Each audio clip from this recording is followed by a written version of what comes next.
আসসালামু আলাইকুম দর্শক, সেতুস কিচেনে আপনাদের সবাইকে স্বাগতম। আজকে আমি বানিয়ে দেখাবো তেলের পিঠা। চলুন দেখে আসি কিভাবে বানাতে হয়। এখানে আমি 5 কাপ চালের গুঁড়ি নিয়েছি।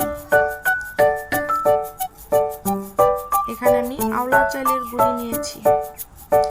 1 কাপ আটা নিয়েছি। 1 চামচ লবণ, 1 চামচ বেকিং পাউডার, 1 চামচ বেকিং সোডা আর 1.5 কাপ আমি চিনি নিয়েছি। এখন আমি 3 কাপ পানি দিয়ে দিব। এখন একটু নেড়েচেড়ে ভালো করে মিশিয়ে নেব।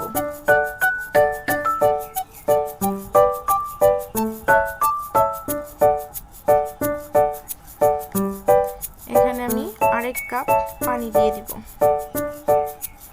এখন ভালো করে সবগুলো একসাথে মিশিয়ে নেব। আস্তে আস্তে করে সবগুলো একসাথে ভালো করে মিশিয়ে নেবেন।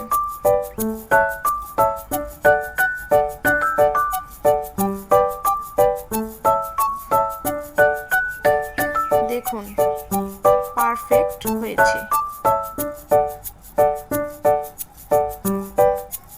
এখন তেলের মধ্যে দিয়ে দিব।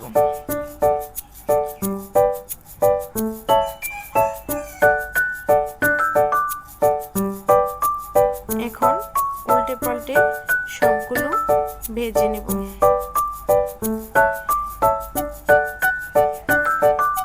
একটু একটু করে সবগুলো ভেজে নেব।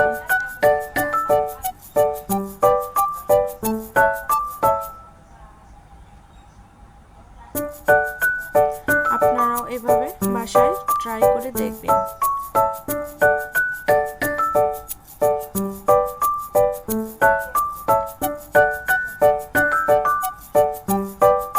দেখুন সবগুলো পিঠা বানানো হয়ে গেছে। দেখতে যেমন সুন্দর, খেতে অনেক মজাদার।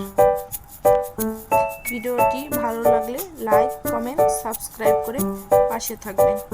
সবাইকে আসসালামু আলাইকুম।